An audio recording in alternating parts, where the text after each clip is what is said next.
That was a clear admission.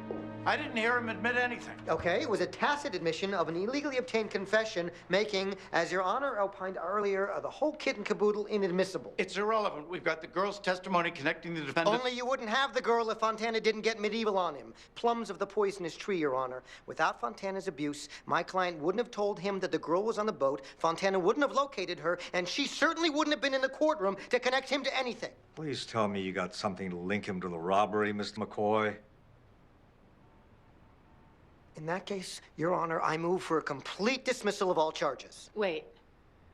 If we can establish that the police would have discovered Julie Grant's location separate and apart from the defendant's coerced confession. You'd make my day, Miss Borgia. The harbor master informed Mrs. Lowell that the defendant was on her boat before he showed up at her house. I'm sure she'll sign an affidavit to that effect. Once the defendant refused to cooperate, Detective Fontana surely would have interrogated Mrs. Lowell about everything concerning his visit. She certainly would have mentioned the harbor master's phone call. Detective Fontana would have followed up, and he would have found the kidnapped child. This establishes inevitable discovery and makes all of the evidence admissible. Thank you, Miss Borgia. Motion denied. Very good, Alex. I don't want to talk about it.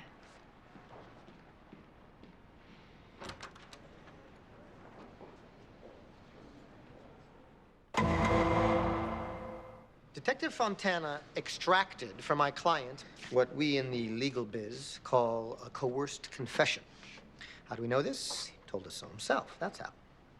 What, you don't remember that? No. You didn't doze off during his testimony.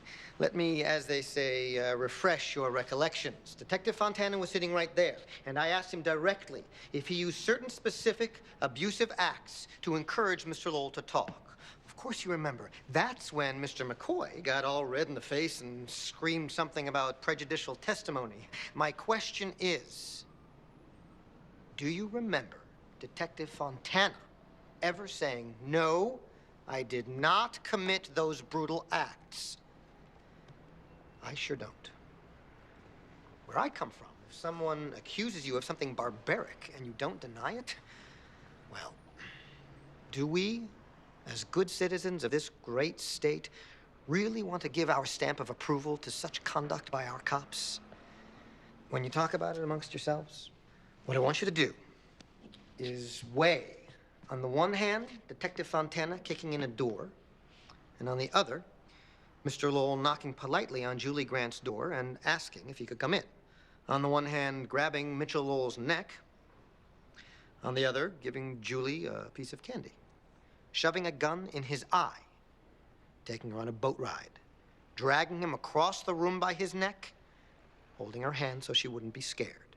Shoving his head in the toilet 3 times. Giving her pizza and letting her watch movies.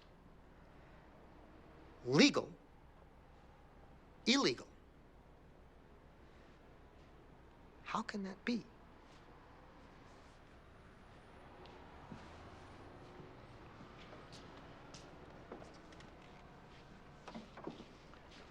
Like it or not, in evaluating the case against Mitchell Lowell, Detective Fontana's actions are irrelevant and must be ignored.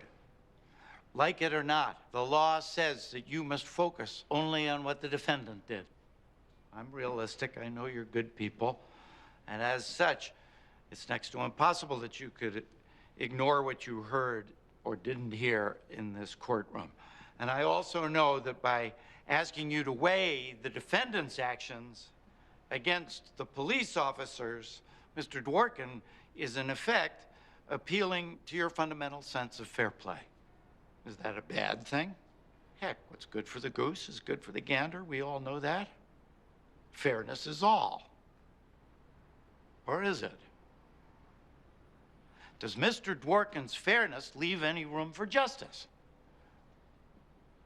That fairness exists in a vacuum, while justice, on the other hand, cannot. In Mr. Dworkin's vacuum world, we'd have to treat a rapist the same as we treat a man who made love to his wife.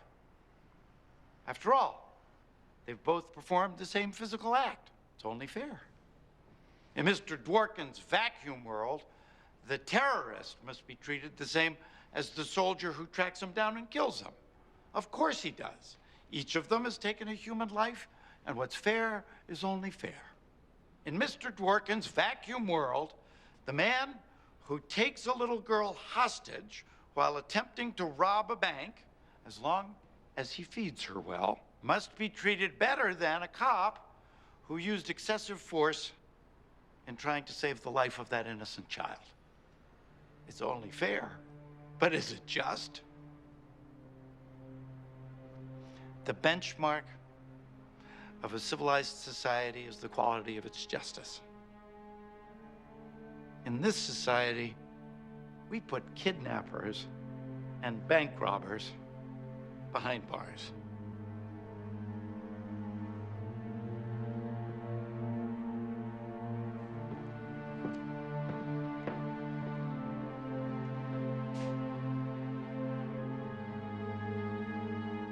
Have you reached a verdict? We have. On the count of robbery in the first degree, how do you find? We find the defendant, Mitchell Lowell, guilty. On the charge of kidnapping in the first degree, how do you find? We find the defendant guilty.